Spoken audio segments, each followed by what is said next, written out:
Hey there. Welcome back. Ooh, did I get your attention because I started a little different? We're just changing it up a little bit because it is November after all. I'm sorry. It's Gin November. That's a little clunky. But you get the idea. Hi. I'm so glad you're here. Guys, we need to talk. Maureen Callahan, who I personally love, has put out a scathing article about those two. You know the two I'm talking about. And I need to cover it.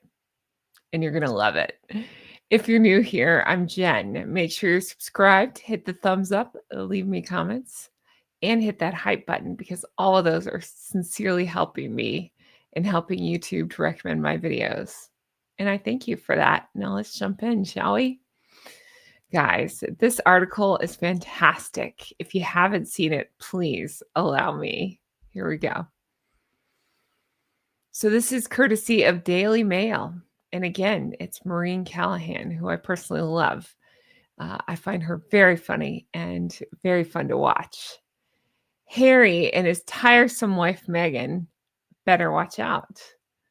Already off to a good start, right?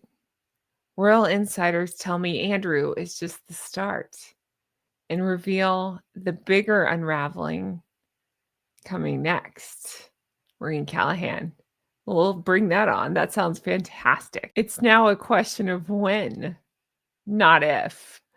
The bombshell announcement out of Buckingham Palace that Andrew has been stripped of his status as prince immediately, that he will henceforth be known as Mr. Mountbatten Windsor, and that he has been forced to surrender the lease on Royal Lodge leaves no doubt in my mind that Harry and Meghan are next. Woo! Anybody else dancing? Just me? Okay. This is fantastic.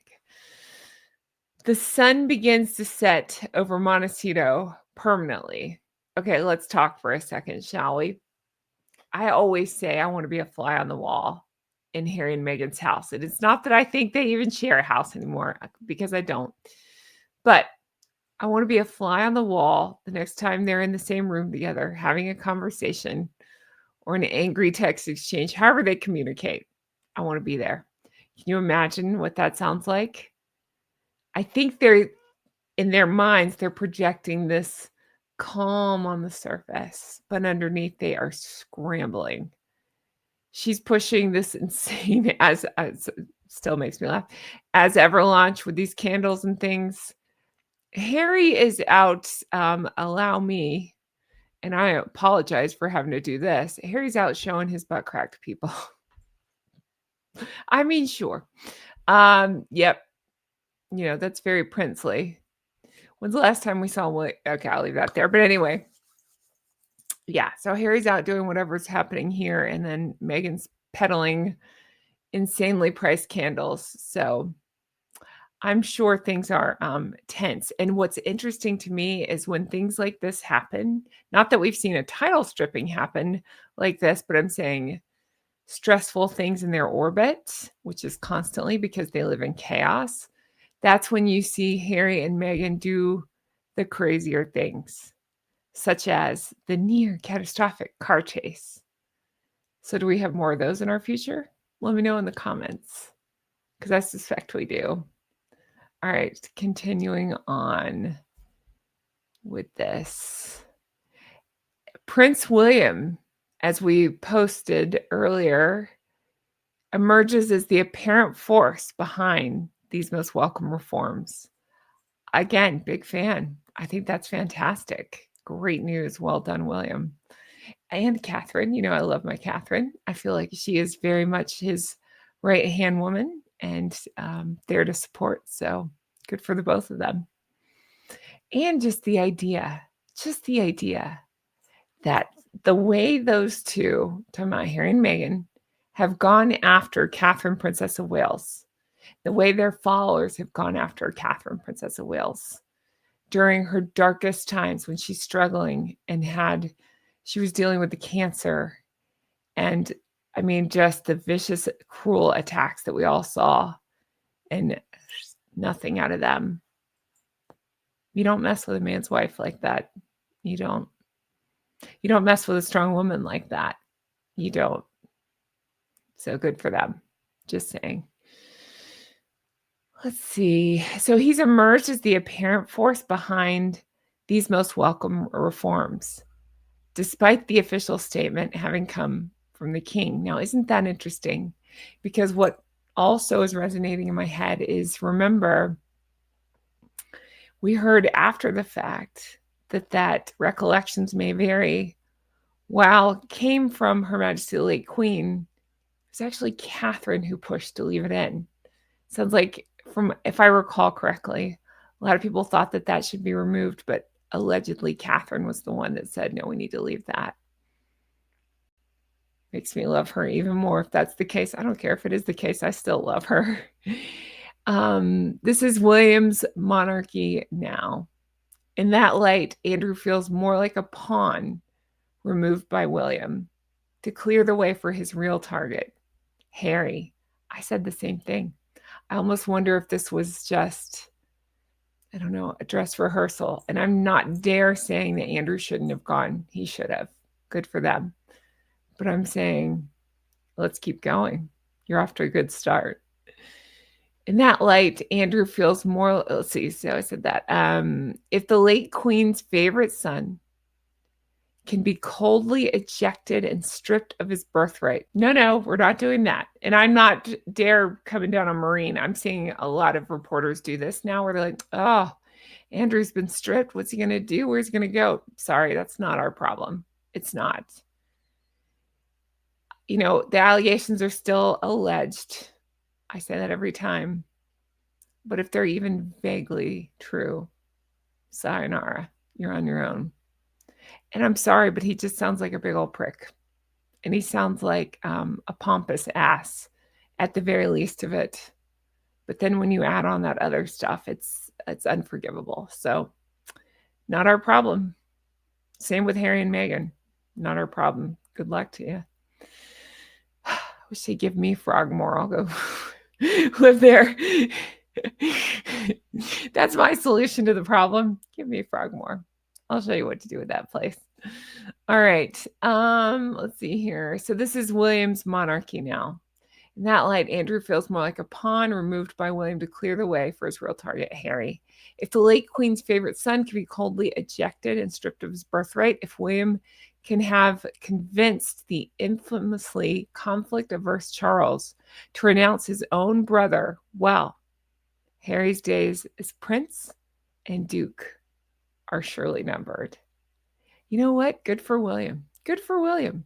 He's been there supporting the monarchy, doing the right thing, raising his young family, being there in the trenches.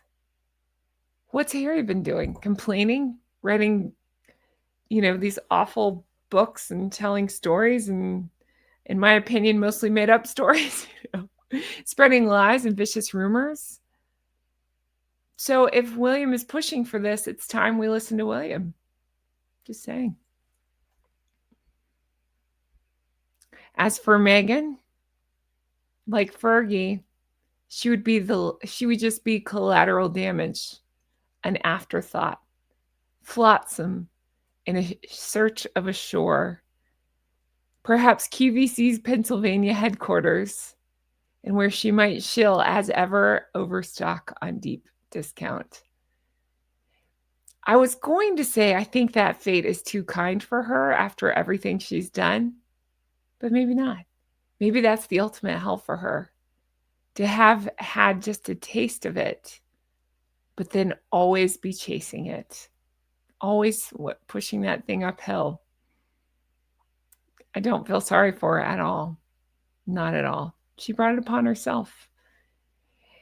And in fact, I've often struck by how many opportunities Harry and Meghan have had to do the quote unquote right thing, to not be jerks, to live the private life that they claim they wanted, to do philanthropic work like they claim they wanted. That's not what they're doing. That's not what they wanted. Their actions have shown instead their true motivations. So much for Meghan's correction to one Mindy Kaling on her otherwise thuddingly boring Netflix show that she was no longer Meghan Markle. I'm going to say I've already recorded a video on this, and it's probably coming out tomorrow, so check back, because I had an epiphany about this. So I'm going to dive into this very thing tomorrow. Get ready. I'm a Sussex now, she proclaimed. For how much longer? One wonders indeed. We clearly have a forceful, fed up, take no prisoners William on the ascent. And oh, the glory of it all. I know, right? I feel the same way. And it is funny because I do have more of the mediocre mafia in my comments, and the more crazy antics that those two are doing, the more the comments get weird. And it's not even anything like specific, but it's like they're desperate to convince us that what all of us have seen and are seeing and have been, might I add, civilly pointing out, they're desperate to convince us that that's not the case. But I'm like, why? Because if the truth is on your side, you don't have to convince people. I've never wanted to use this platform to convince anybody not to like Harry and Meghan. I'm using this to point out what I see are, awful patterns of behavior by them, but it's not my job to convince you. It's your job to use your mind, your intellect, and decide if you agree with me or not to convince. But the other side, if you will, Meghan's mediocre mafia, seem to be all about trying to convince us that Harry and Meghan are victims, trying to convince us that Prince William and Catherine, Princess of Wales, or whatever they're spewing this week, things like that. And it's just like, what a clear difference between the two sides, I would say. Tells me I'm on the right path. To know that Meghan and Harry may now be consigned to the dustbin of royal history, perhaps the most tantalizing and satisfying finale of the modern age. Sayonara, Sussexes. Whatever would become of the enormous monogram Longchamp tote that Meghan so recently and ostentatiously displayed on social media, embossed with DS.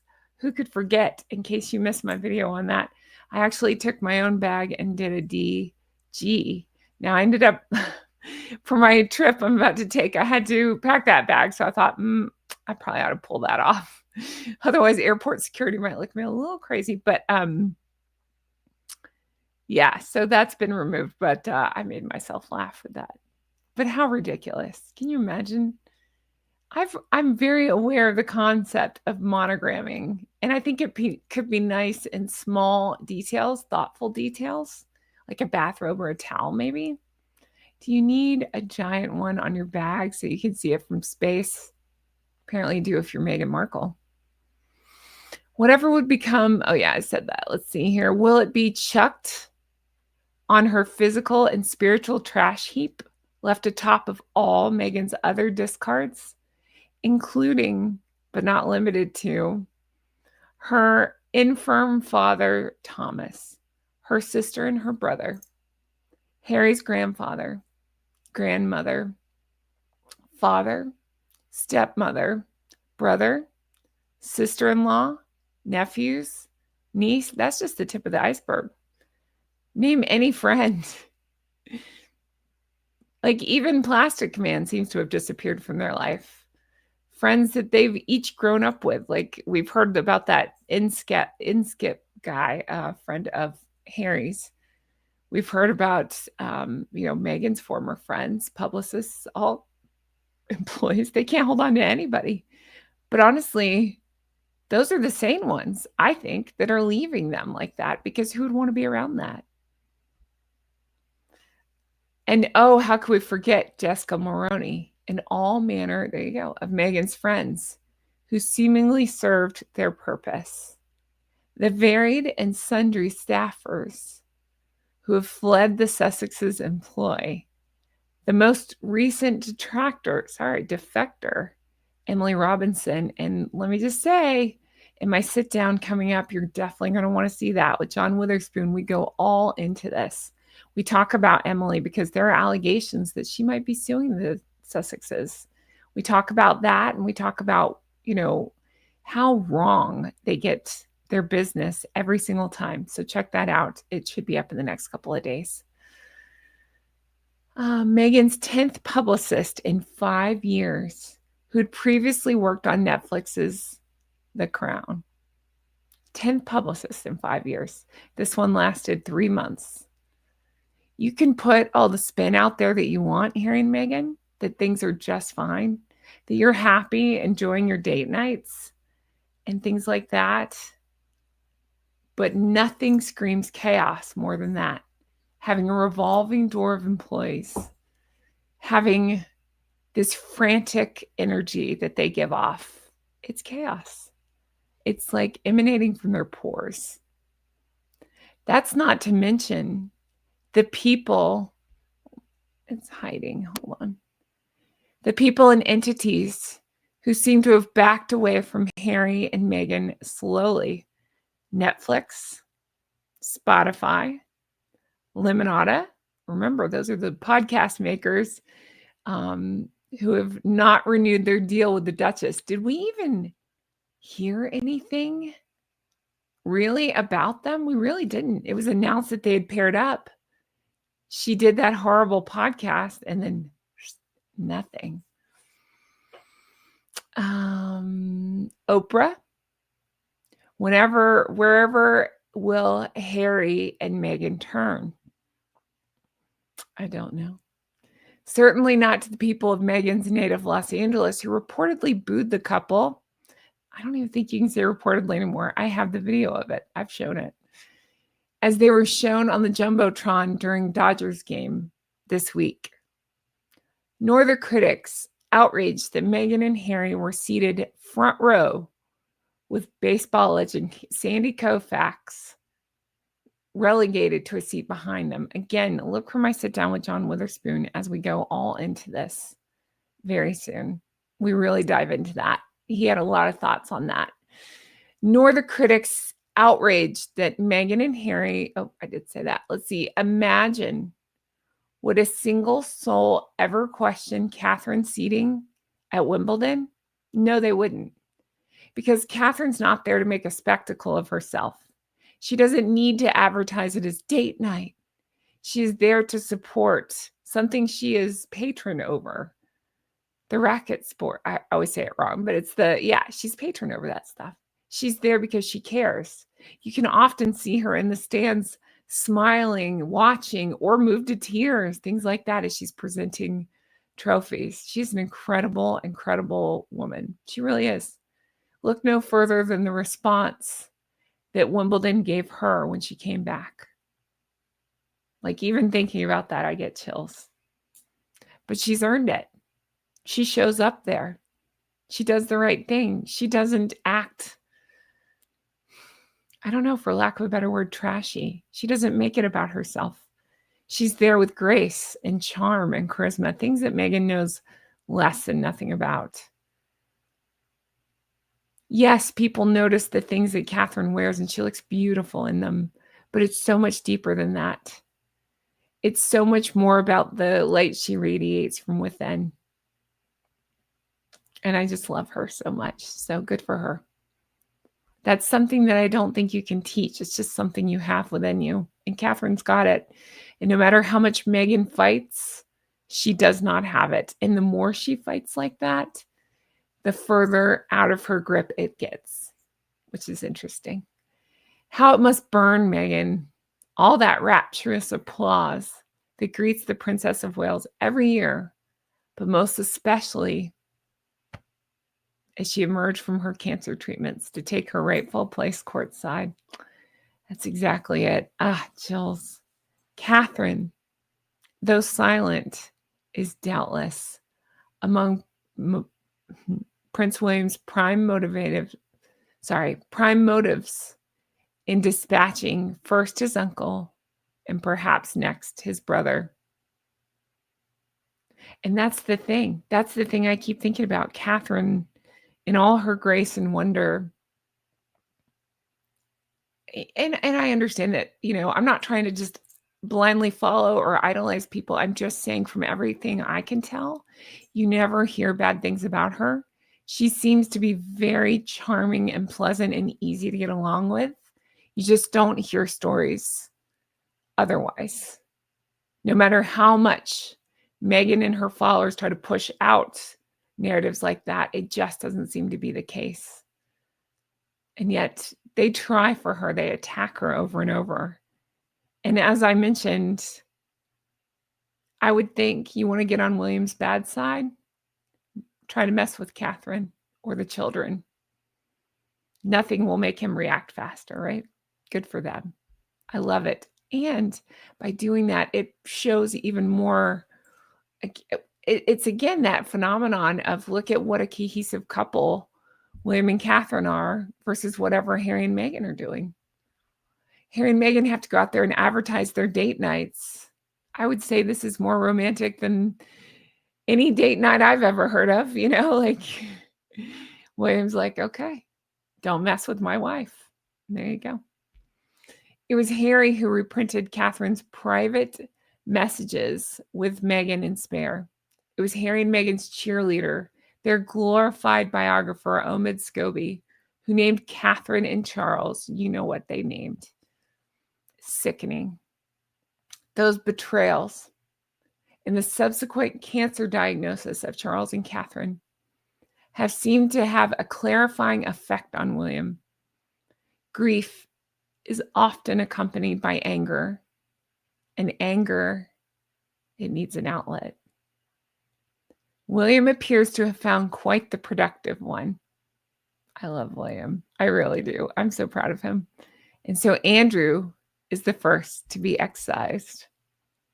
The language in Thursday's shock statement is uncharacteristically muscular. Gone are the days of recollections may vary. Still a powerful statement, though. Despite the king's official authorship, it surely has William's fingerprints all over it. His Majesty has today initiated a formal process to remove the style, titles, and honors of Prince Andrew. The announcement begins after declaring Andrew has been evicted from Royal Lodge and must find private accommodations to live out his days in disgrace. The statement turns to utter condemnation. And can I add, thank you so much to my inside source, because I reported on a video. It was, what would have been, I think, 2 days ago, that I had some inside scoop. I rarely do, but I have a friend in the know. And my friend explained it to me and gave me permission to vaguely explain it here. And I did. And I said, these are the allegations. This is what I think is happening. And sure enough, it sounds like that's exactly what happened, as other YouTubers are reporting on the exact same thing now. I scooped it. Thank you so much, my friend in the know. You're incredible. Incredible. All right. Let's see here. These censures are deemed necessary, notwithstanding the fact that Andrew continues to deny the allegations against him. Their Majesties wish to make clear their thoughts. Okay, so we've read the statement before. I want to keep going with this, and it's not dare that I'm sweeping any of that under the rug. I think we need to shine a light on it. But it's more of a YouTube algorithm thing. They don't like certain words. So that's why sometimes I breeze past it. Plus, it's just personally, I opened up on the other channel. I will not go into it. I've survived something a long time ago. And so, yeah, I get a little more serious, a little more emotional talking about this stuff, as so many women who have survived things do. And I understand completely that it is not specific just to women. It can happen to anybody. But in this case, it is a woman that it happened to. It sounds like many women. So I'm a little more sensitive to this topic. That's all. But I said before, if you have survived something like that. If you are struggling, know that you're not alone. We're in this together, and we can survive hard things. We can do it. I recommend a good therapist, as I have one who might be watching. Hi, friend. But it's just important that you take care of yourself and get help if you need help, and talk to people about it, and figure out what will help you the most, and talk to people, especially in light of what happened with Virginia. My heart is heavy for her. It is. So please open up if you're struggling, and know that you're not alone. A lot of us have been there. So, okay, let's continue on. Okay. Might that conceivably extend to calling the royals racist before Oprah and a global audience as Prince Philip lay dying, to say nothing of mocking the Queen, as Meghan did, then claiming that when she was, the royals denied her mental help, or of Harry repeatedly betraying King Charles and William in spare, and even writing of a private argument between the three of them after Philip's funeral. That's not all. He wrote of many private things. If William is just getting started, he surely knows the world is cheering him on. That any further attacks from his brother and sister-in-law, those epic dramatists, would be laughed off and dismissed. A former royal aide at Kensington Palace, William and Catherine's London residence, told the Daily Mail that now they're picking away at the edges of the family.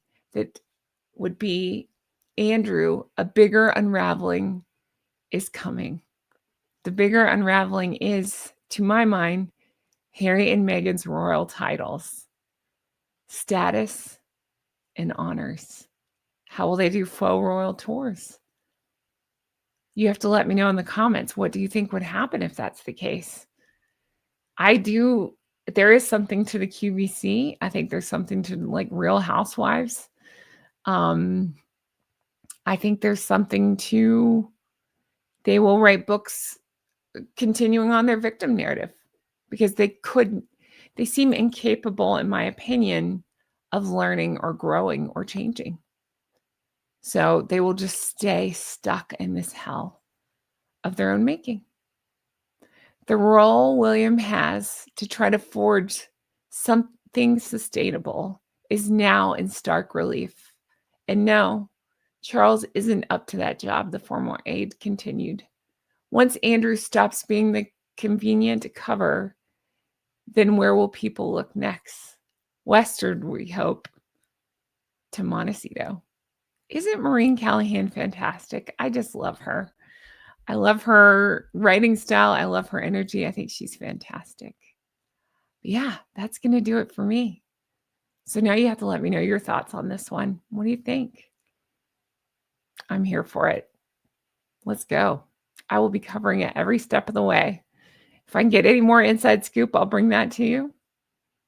And again, look for my sit down coming out in the next few days. Tomorrow, I think, or soon, I will release the video I talk about where I dive further into it's Sussex now. Is it? I don't know that it is. We're going to talk about that. And I have, again, I'm going to be sprinkling out a sit down with John Witherspoon where we really dive deep into a lot of this stuff. So check back for that. But for me, I'm on vacation. So if I'm not as active in the comments, that's why. But I'm thinking about you all, and I will be back. So do leave me comments. Keep hyping. Leave me comments, all those things. And I will check back lots. And if Harry and Meghan do something crazy while I'm gone, well, you better believe as soon as I get back, I'll be covering it. I just want you to know sincerely, I appreciate all of you very much. I really do. And I meant it when I said this has kicked up a lot of feelings for a lot of us who have survived things. It has. So I'm here. A lot of us are here. A lot of us have survived things. A lot of us are here. You're not alone. Speak up and get help if you need help. I said before, if we cut ourselves, we go into this auto, like, oh, we got to fix it. We got to, I'm saying if you accidentally, cut anything, if you accidentally cut your hand on a can or something, we go into this instinctive, we got to bandage that. We got to stop the bleeding. We got to apply pressure. We got to get it better. And nobody, excuse me, nobody judges us for that. But when it's our brains, people get weird.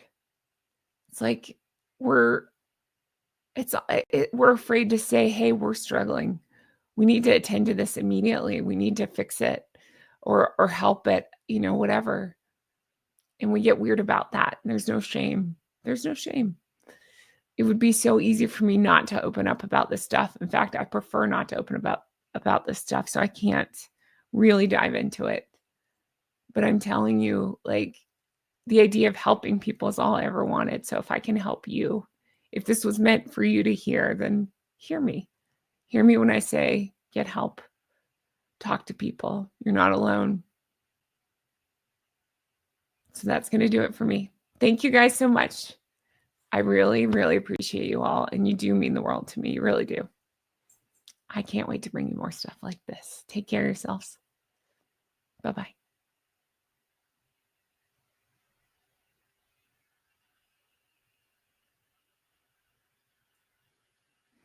So this is the part at the end of the video where I usually go silly and make jokes, but I'm not going to do that this time. Instead, we're going to take a deep breath and we're going to say, it's all right. You're okay. We're all okay. And I'm here. Well, this week I'm gone, but I'm here. I will be checking. I'll be checking in, and I have just the most lovely support team around me who helps me so much, and they'll be in the comments as well. And again, if news breaks, I will cover it as soon as I get back. I just need a little time away. So thank you. Bless you all. Thank you all. And you're lovely. You mean the world to me. Thank you. All right. Take care of yourselves. Bye-bye.